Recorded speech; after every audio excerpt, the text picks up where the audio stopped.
মিটিংয়ে যাইয়ে খাওয়া দাওয়া নিয়ে আসে, দুই বোনে বাড়িতে খাইছে। খাওয়ার পরে একটু পরে বলে 10 মিনিট না 15 মিনিট পরে পায়খানা শুরু হয়ে গেছে, বমি।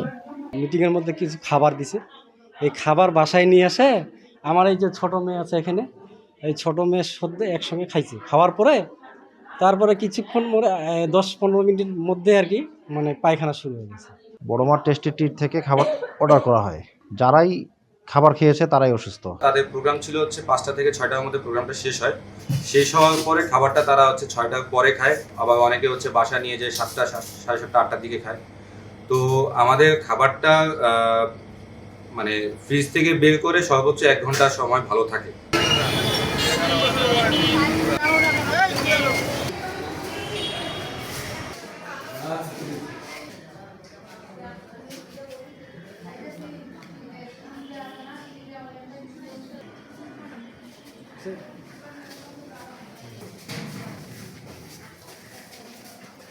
উনত্রিশ তারিখে আমাদের মান্থলি যে প্রোগ্রাম ছিল হাসপাতালে, আমরা সেই প্রোগ্রাম শেষে সবাইকে পার্সেলটা দিয়ে দেওয়া হয়। বাসায় যাওয়ার পর কেউ হয়তো রাতে খেয়েছে, কেউ সঙ্গে সঙ্গে খেয়েছে। ফজরের থেকে শুরু হয়েছে তাদের পেট ব্যথা থেকে বমি থেকে আপনার পায়খানা থেকে কারো জটিল অবস্থা হয়েছে। তারা সদর হাসপাতালে আসছে, এখানে ভর্তি আছে টোটাল 14 জন। গাগচক্ষু হাসপাতালের অরবিন্দু হাসপাতালে ভর্তি আছে 8 জন, জিয়া হার্ট ফাংশনে ভর্তি আছে 1 জন, ইসলামী হাসপাতালে ভর্তি আছে 5 জন, মেডিকেল হাসপাতালে ভর্তি আছে 7 জন, বিরামপুর স্বাস্থ্য কমপ্লেক্সে ভর্তি আছে 4 জন, বীরগঞ্জ স্বাস্থ্য কমপ্লেক্সে ভর্তি আছে 1 জন। টোটাল তো 45 জনের মতো। বড়মার টেস্টি ট্রিট থেকে খাবার অর্ডার করা হয়। যারাই খাবার খেয়েছে তারাই অসুস্থ। বৃহস্পতিবার মিটিং ছিল, এই মিটিংয়ের মধ্যে আমার মেয়েও ছিল আর কি। তো আমার মেয়ে ওই মিটিংয়ের মধ্যে কিছু খাবার দিছে, এই খাবার বাসায় নিয়ে আসে আমার এই যে ছোট মেয়ে আছে এখানে, এই ছোট মেয়ের সাথে একসঙ্গে খাইছে। খাওয়ার পরে তারপরে কিছুক্ষণ পরে 10-15 মিনিটের মধ্যে আর কি মানে পায়খানা শুরু হয়ে গেছে। এমন অবস্থা মানে 10 মিনিট 5 মিনিট পর পর আর কি। গতকালকে সন্ধ্যার সময় এখানে ভর্তি করেছে। মোট ওইখানকার আমরা শুনলাম 13 জন আর কি এরকম আক্রান্ত হয়েছে। আমার ওয়াইফ ওইখানে চাকরি করে গার্কে, তো ও খাবারটা নিয়ে আসলো বাসায়, তখন আমি খাইছি। খাওয়ার পরে আমার ফুড পয়জনিং হয়ে গেছে এবং কালকে আমি হাসপাতালে ভর্তি হয়েছি।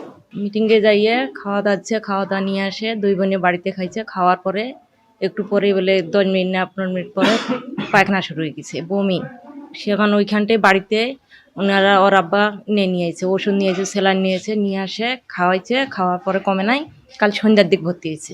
গতকালকে হচ্ছে যেটা অনাকাঙ্ক্ষিত ঘটনা হয়েছে সেটা মেইন তারিখ হচ্ছে 29 তারিখ। 29 তারিখ গাগচক্ষু হাসপাতাল থেকে আমাদের এখানে একটা অর্ডার ছিল, সেটা হচ্ছে 60 জন মানুষের জন্য। তো তারা হচ্ছে অর্ডারটা করছে হচ্ছে সকালবেলা, ইভেন তার পরের দিন হচ্ছে দুপুরবেলা তারা হচ্ছে খাবারটা ডেলিভারি নেওয়ার কথা বলে। তো আমরা হচ্ছে আমাদের যেটা নিয়ম যে আমরা ওনাদের কাছ থেকে অর্ডার নেওয়ার পরে আমরা আমাদের ফ্যাক্টরিতে অর্ডারটা প্লেস করার পরে সেই প্রসেস অনুযায়ী তাদের অর্ডার অনুযায়ী চাহিদা অনুযায়ী সেই প্রোডাক্টটা আমাদের কাছে আসে। আমরা হচ্ছে গাড়িটা থেকে চালানো অনুযায়ী আমরা প্রোডাক্টটা বুঝে নিয়ে আমরা হচ্ছে আমাদের চিলার আছে বা ফ্রিজ আছে, সেখানে আমরা ফ্রিজিং করি। ওনারা আমাদেরকে একটা সময় দেয় যে দুপুরবেলা নিয়ে যাবে, তো সেই অনুযায়ী আমরা প্যাকেজিং করি। পরবর্তীতে তারা হচ্ছে এসে আমাদের কাছে প্রোডাক্টটা নিয়ে যায়, খাবারটা নিয়ে যায়। তো তারপরে তাদের কাছ থেকে যতটুকু আমি শুনতে পাইছি যে তারা খাবারটা, তাদের প্রোগ্রাম ছিল হচ্ছে 5টা থেকে 6টার মধ্যে প্রোগ্রামটা শেষ হয়। শেষ হওয়ার পরে খাবারটা তারা হচ্ছে 6টার পরে খায়, আবার অনেকে হচ্ছে বাসা নিয়ে যায় 7টা, 7:30, 8টার দিকে খায়। তো আমাদের খাবারটা মানে ফ্রিজ থেকে বের করে সর্বোচ্চ 1 ঘন্টা সময় ভালো থাকে, মোটামুটি সময় বলা যায় ভালো থাকে। তো তারা হচ্ছে এই যে লং টাইম মাঝখানে যে বাইরে ছিল, এটা সম্পূর্ণ মানে সংরক্ষণের ঘাটতির কারণে, যতটুকু আমি প্রাথমিকভাবে বুঝতে পারতেছি যে সংরক্ষণের ঘাটতি থাকার কারণে এই ধরনের একটা ইস্যু আসছে। তো গতকালকে হচ্ছে নিরাপদ খাদ্য অধিদপ্তর থেকে আমাদের আউটলেট ভিজিট করে এবং তারা হচ্ছে খাবারের স্যাম্পল নিয়ে যায়, সবগুলো খাবারের স্যাম্পল নিয়ে যায়। তো তারা হচ্ছে আমাদেরকে স্যাম্পলের রিপোর্টটা দিতে চাইছে। তো রিপোর্টটা আসা পর্যন্ত আমি আপাতত অন্য কিছু বলতে পারতেছি না। তো এই পর্যন্তই আপাতত আপডেট। ইনশাল্লাহ আছে পরবর্তীতে কিছু আসলে আপনারা জানতে পারবেন। প্যাকেট ছিল টোটাল 60 বক্স, 60 বক্সের অর্ডার ছিল 2টা আইটেম।